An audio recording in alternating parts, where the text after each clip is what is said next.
श्रवण कर रहे हैं और अपने जीवन को धन्य धन्य बनाने जा रहे हैं। आज का जो प्रतिपाद्य विषय है वह है ईश्वर भक्ति से शाश्वत सुख की प्राप्ति। हमारे बीच महात्माओं के द्वारा जो सुने हैं ये महात्मागण अपनी ओजस्वी वाणी में शिवों को ये धर्म शास्त्र की बातें, वेद उपनिषद, गीता रामायण की बातें सुना करके सबको आनंदित कर रहे हैं। आज यह भौतिकवाद के युग में, भौतिकता के उन्माद में सारे के सारे लोग उन्मत्त हैं, व्यस्त हैं, मस्त हैं और ये आध्यात्म ज्ञान सुना करके सारे मानवों को हृदय को परिवर्तन करने जा रहे हैं। यह पटेल नगर की पावन धरती ये आज धन्य धन्य हो रही है। सारे के सारे नर नारी बैठ करके महान ज्ञान से अपने आप को लाभान्वित कर रहे हैं। पाठ में सुना गया, बड़े बड़े ज्ञानी विज्ञानी महापुरुष की वाणी सुना। शिव अज सुख सनकादिक नारद, जे मुनि ब्रह्म विचार विशारद, सब कर्मत खगनाय केहा, करिए राम पद पंकज नेहा। शिव भगवान शिव सनकादिक सनक सनंदन सनातन संत कुमार नारद, जे मुनि ब्रह्म विचार में विशारद है, प्रवीण है, उनका मत क्या है? कहा वेद श्रुति पुराण सब ग्रंथ कहा है। श्रुति कहते हैं वेद को, 4 वेद 18 पुराण, ये 18 4 22 की साक्षी है, गवाही है कि करिए राम पद पंकज नेहा। पुनः सुना कि कमठ पीठ जामहि बरु बारा, बंध्या सुत बरु काहू ही मारा। फूल ही नभ बरु बहुविधि फूला, जीवन अल्लाह सुख हरि प्रतिकूला। और संभव बात संभव हो जाए, लेकिन जब तक ईश्वर की भक्ति न करेंगे शाश्वत सुख की प्राप्ति नहीं होगी। सुना गया कि कमठ माने कछुआ, कछुआ के पीठ पर बाल जमावे, लेकिन बड़े बड़े लोग बुजुर्ग बैठे हुए हैं, ज्ञानी विज्ञानी बैठे हुए हैं, कोई आज तक देखा है कि कछुआ की पीठ पर बाल जमता है? एक हास्य प्रसंग सुनाता हूं। बादशाह अकबर के दरबार में बीरबल रहता था और बीरबल हाजिर जवाबी था। बादशाह अकबर ने पूछा बीरबल से कि बीरबल मेरे हाथ में बाल नहीं है जी, सर्वांग शरीर में देखते हैं बाल, नहीं हाथ में बाल नहीं है जी। कहा आपने इतना दान किया, दान करते करते हाथ का बाल साफ। कहा तुम्हारे हाथ में भी बाल नहीं है जी। कहा हुजूर आपने दिया मैंने लिया, लेते लेते साफ। कहा इतने लोग जो हैं किसी के हाथ में बाल नहीं है जी। कहा हुजूर न लिया न दिया, हाथ मलते मलते पश्चाताप किया, साफ। मतलब आप देख रहे हैं हमारे स्वामी अनुभवानंद जी महाराज सुना रहे थे कि फलाने बाबू इतना आप ये समय का चौका स्वीकार, भंडारा स्वीकार किए हैं कि अपनी ओर से चला रहे हैं। कई का नाम आया, विधायक साहब का भी नाम आया, सज्जनों का नाम आया, तो दान दे करके आपने इसको संभाला। लेकिन जो दान नहीं किया है उसके हृदय में पश्चाताप की भावना है कि मैंने कुछ नहीं दिया, हाल मत पश्चाताप कर रहा।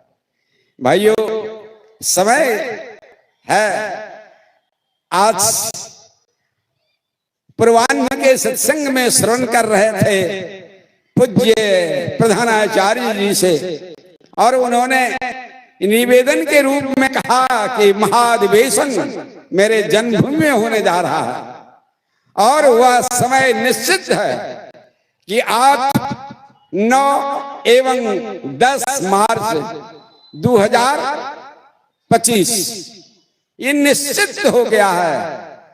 तो सहरसा वाले भाइयों से, धर्म प्रेमियों से बाबा ने कहा कि कम से कम ये बड़ा चौका जो है वो बड़ा चौका को आप लोग संभालें। यह उनका निवेदन है। यदि आप उनकी भावना को पूरी कर देते हैं तो कितना आप धन्यवाद के पात्र होते हैं। तो भाइयों, भक्ति, ज्ञान, सत्संग, त्रैकाल संधि उपासना ये जीवन को महान बनाने जा रहा है। ये भक्ति कौन करेगा? जिनका हृदय शुद्ध है, विशुद्ध है, वो ही करेगा। जिनके हृदय में कचरा भरा हुआ है उनसे क्या भक्ति? अभी अभी दीपावली का समय आ रहा है, लोग अपने अपने घरों को साफ कर रहे हैं। साल भर का कचरा जो है साफ करके गड्ढे में फेंक रहा है। आएगा वह 31 तारीख का समय, बस जाने हुक्का पाती खिल सुकराती लक्ष्मी घर दलित दर बाहर। अरे संठी से दलित दर बाहर होता है। अरे दरिद्रता जो है, अज्ञानता रूपी दरिद्रता जो आपके अंदर में है उसको निकाल बाहर करो, बाहर कर दो। दिल का हुजरा साफ कर जाना को आने के लिए ध्यान गैरों का उठा उसको बिठाने के लिए। एक दिल लाखों तमन्ना उस पे ओ ज्यादा है बस, फिर ठिकाना है कहां उसको बिठाने के लिए। दिल का हुजरा साफ कर जाना को आने के लिए उस पर ब्रह्म परमात्मा को अपने अंदर में बिठाने के वास्ते तो कहते हैं कि वह सफाई करो। कहां कैसे सफाई करो? अरे गुरु युक्ति से, गुरु युक्ति से अंतःकरण की सफाई करें। वह मल लगा हुआ है तो गुरु महाराज ने युक्ति दी। गुरु जाप मानस ध्यान मानस कीजिए, दृढ़ साध कर इनका प्रथम अभ्यास कर, शुद्ध शुद्ध करना चाहिए। वह सूरत जो गंदला हो गया है, मैला हो गया है, उसको साफ करने के बाद क्या है? कहते हैं मन रूपी दर्पण पर विषय रूपी काई लगी हुई है, दर्शन कैसे होगा? तो कहते हैं कि यह मन जो है इसको काम दिया गया है कि मानस जाप करने के वास्ते। मानस जाप करो, मन ही मन मंत्रावृत्ति वृत्ति कर, मन ही मन जाप करो। अति पावन गुरु मंत्र मन ही मन जाप जपो, उपकारी गुरु रूप के मानस ध्यान जपो। तो भाइयों, यह युक्ति गुरु की युक्ति मिली हुई है और गुरु युक्ति के मुताबिक आप साधना करने के जा रहे हैं। तो आप जान गए, समझ गए कि भाई जब तक भक्ति नहीं करेंगे तब तक मुक्ति की प्राप्ति, शाश्वत सुख की प्राप्ति नहीं होगी। इसीलिए उस पर ब्रह्म परमात्मा की भक्ति, तो वो परमात्मा है कहां? कहीं अन्य जगहों में, धामों में वो बैठे हुए हैं परमात्मा। क्या को के जाते प्रयाग बनारस, को गया जगन्नाथ ही धावे, को मथुरा बदरी हरिद्वार जू, दौरे ही द्वारिका आवे, सुंदर वित्त गढ़ो घर माही सो, बाहर ढूरन क्यों करी पावे। अब दौड़ लगा रहे हैं, बाहर में दौड़ लगा रहे हैं कि भगवान वहां मिलेंगे। अरे वो परमात्मा रूपी विद्य जो है वो आपके ही अंदर में है। इसलिए गुरुदेव ने पंक्ति दिया कि निज तन में खोज सज्जन, बाहर न खोजना। अपने ही घट में हरि है, अपने में खोजना। बाहर खोजने की आवश्यकता नहीं है। नानक साहब ने कहा, काहे रे बन खोजन जाए, जंगलों में खोजने के लिए क्यों जा रहे हो, वो तो सर्व निवासी सदा अलेपा तो ही संग समाही, तुम्हारे संग में ही है वो। इसलिए जब तक जुक्ति ना जानेंगे भक्ति कर नहीं पाएंगे। इसी वास्ते योग की युक्ति जान करके भक्ति ध्यान त्रैकाल संध्योपासना नित्य और नियम से करें। नित्य और नियमतः भक्ति ध्यान साधन करने की आवश्यकता है। अभी अभी पाठ में सुन रहे थे, अंधकार बरु रवे ही न सावे,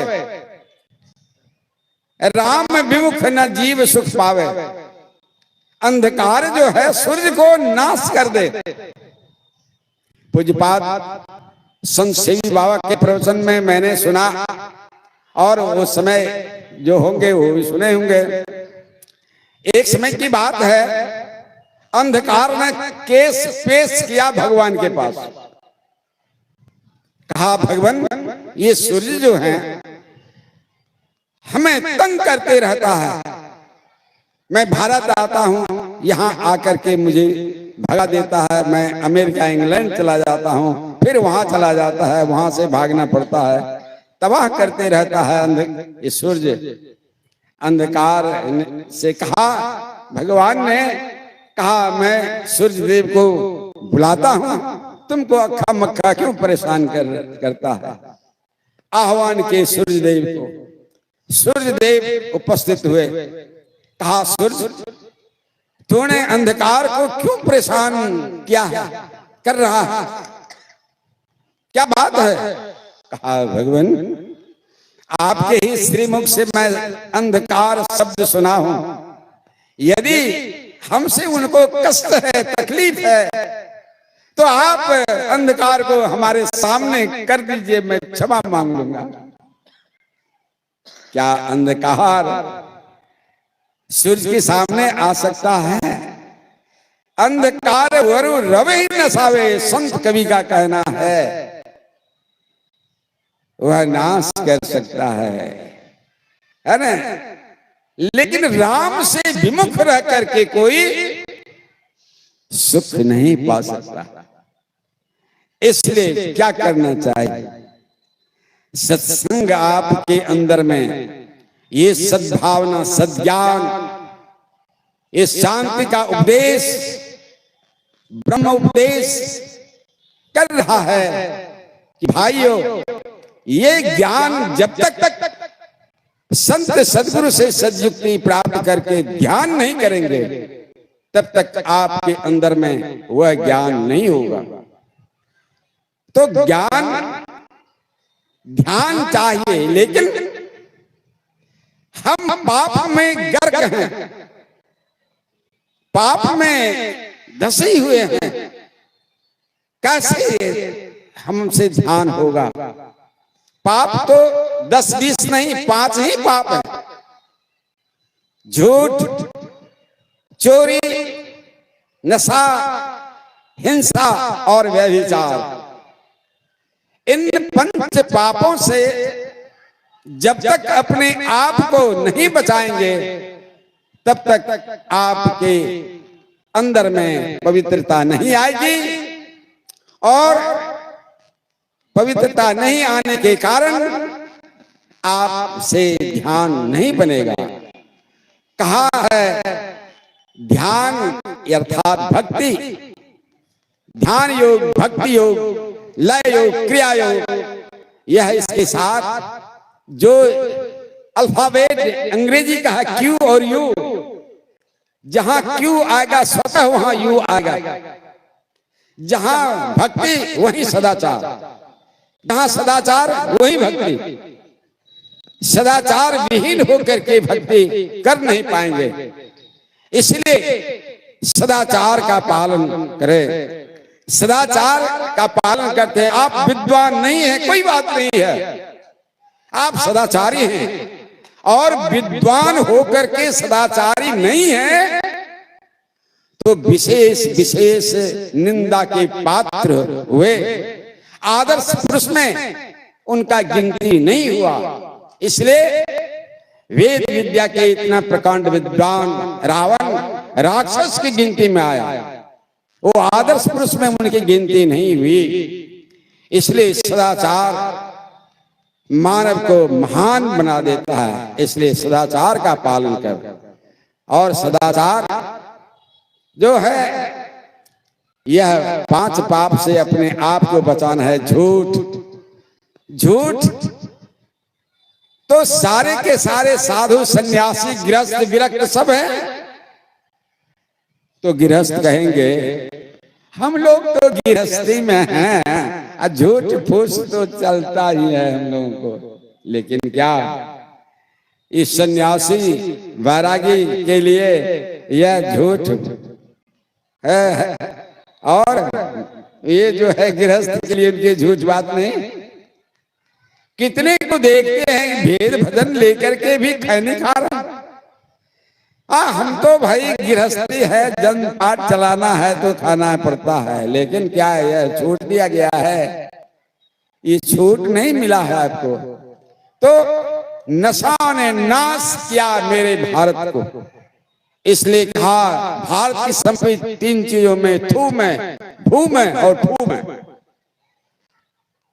थू खैनी खाया, थूक दिया, चला गया ऐसे।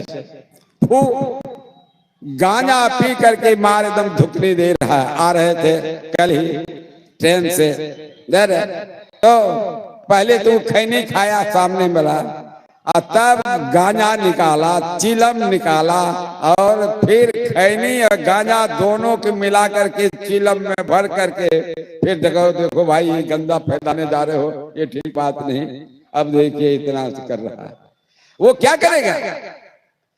तो परम पूज्य पाद संत सदगुरु महर्षि बेही प्रमोद जी महाराज के अनुज छोटे भाई पूज्यपाद संत किंकर बाबा, उनके वाणी में आया, उन्होंने नशाबंदी के संबंध में कहा, ना पिए के बबुआ गांजा भांग ताड़ी, बुद्धि को मलिन करे बनावे अनारी।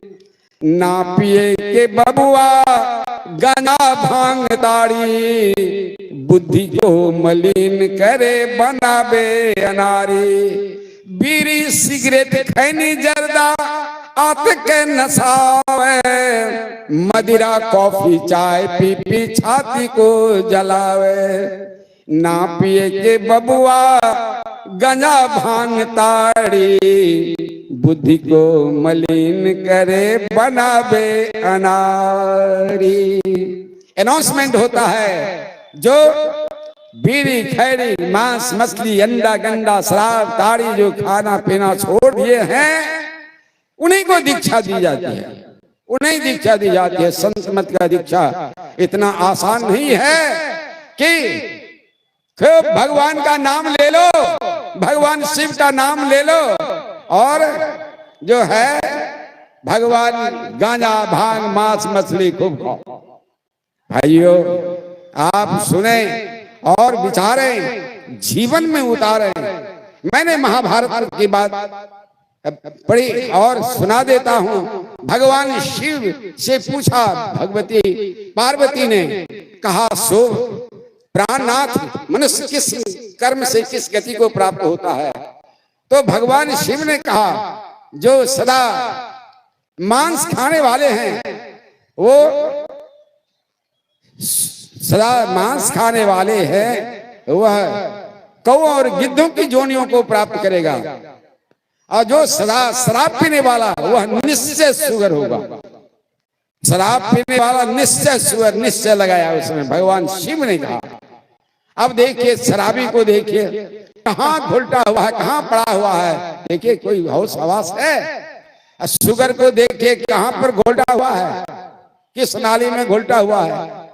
तो ऐसा जो है आप जो नहीं खाना पीना चाहिए वो खा करके अपने जीवन को बर्बाद कर रहे हैं ना, पैसे को बर्बाद कर रहे हैं। आपके बाल बच्चे जो है दुखी हैं, आप बोतल पी करके कितना जीवन को बर्बाद कर रहे हैं। तो ये संत मत सत्संग ये ज्ञान आपको देने के लिए आया। यदि आप शराब पीना छोड़ देते हैं, खैनी खाना छोड़ देते हैं, आपके पास कितना पैसे का बचाव होगा। समझिए इस बात को। इस वास्ते ये जब तक आपके सफाई नहीं होगी तो वफाई नहीं हो सकता है। इसलिए सदाचार का पालन, इसलिए गुरु महाराज का जोरदार शब्द है कि झूठ, चोरी, नशा, किसी प्रकार की नशीली चीज का सेवन नहीं करना चाहिए। इससे मति मारी जाती है। इसलिए नशाओं का सेवन न करें। मांस मछली खाने से, मांस, मनु भगवान ने मनु स्मृति में लिखा, ना कृत्वा प्राणिनां हिंसा मांस मुद्यते क्वचित् नो च प्राणी वध स्वर्गस्य मांसं विवर्जेत। जीवों की हिंसा बिना मांस प्राप्त नहीं होता। जीवों की हिंसा स्वर्ग प्राप्ति में बाधक है। अतः मांस भक्षण कदापि नहीं करना चाहिए, मनु भगवान ने मनु स्मृति में कहा। क्योंकि मांस मिट्टी, पत्थर, लोहा, काट से नहीं, वह जीवों को मारने पर ही मिलता है। इसलिए मनु भगवान ने 8 घातक बताया। अनुमंता, विशिष्टा, निहंता, क्रय विक्रय, संस्कर्ता, चौपहरता, चौखादक, सेति घातक। पहला नंबर पशु वध करने की आज्ञा प्रदान करने वाला। दूसरा सस्ते मांस काटने वाला। तीसरा मारने वाला। चौथा बेचने वाला। पांचवा मोल लेने वाला। छठा मांस को पकाने वाला। सातवां परोसने के लाने वाला। आठवां खाने वाला। ये 8 घातक हिंसा करने वाले ही कहलाते हैं। 8 को पाप। बचा कोई? इन अष्ट घातकों से अपने आप को बचाएं। वर्णन हुआ है, लिखा कि स्वमांसं परमांसिन यो वर्धते इच्छति अनवर्षं देवं के पितरान। जो मनुष्य दूसरे के मांस द्वारा अपने मांस को बढ़ाने की इच्छा मात्र करता है, उसे दूसरा बढ़कर पापी नहीं है। पापी की संज्ञा में अब पापी कहां जाएगा, समझ। इस वास्ते ये महायज्ञ में जो आप अपनी उपस्थिति दिए हुए हैं, जो भाई मांस मछली खाते पीते हैं, वो अपने आप को संभालें और गुरु से युक्ति लेकर के साधन, भजन, ध्यान, त्रैकाल संध्योपासना नित्य और नियमतः करते रहें। है इसी वास्ते ये बताया कि झूठ, यह चोरी, नशा, हिंसा अनिवार्य है, इसका परित्याग करना। तो भक्ति रूपी भवभवन की आधारशिला है सदाचार। जब तक सदाचार का पालन नहीं करेंगे, भक्ति मार्ग में आगे नहीं बढ़ेंगे। तो आधारशिला है। आधार किसी मकान का नींव जो है वह मजबूत नींव है, तभी जाकर के आप देखते हैं कि उच्च अट्टालिका बनते हैं। उसी प्रकार से सदाचार आप आधार हुआ और आप दीवाल खड़ा कर रहे हैं। यह सत्संग रूपी दीवाल आप खड़ा हो रहा है। और जब तक छत नहीं है, जीवन विचत है। इसलिए संत सदगुरु के चरण शरण ग्रहण कर करके उनकी छत्र छाया में आप जीवन यापन कर रहे हैं। सत्संग, ध्यान, त्रैकाल संध्योपासना कर रहे हैं। आपका जीवन महान बन जाएगा। इसलिए गुरु की युक्ति की अनिवार्यता है। इसलिए गुरु की जय। गुरु युक्ति लय घटपट टारो अंतर अंत धसी तन मन बारो। इसलिए कहा गुरु युक्ति लेकर के और भक्ति, ध्यान, सत्संग, त्रैकाल संध्योपासना नित्य और नियमतः करें। इसी वास्ते यह आयोजन किया गया है जी।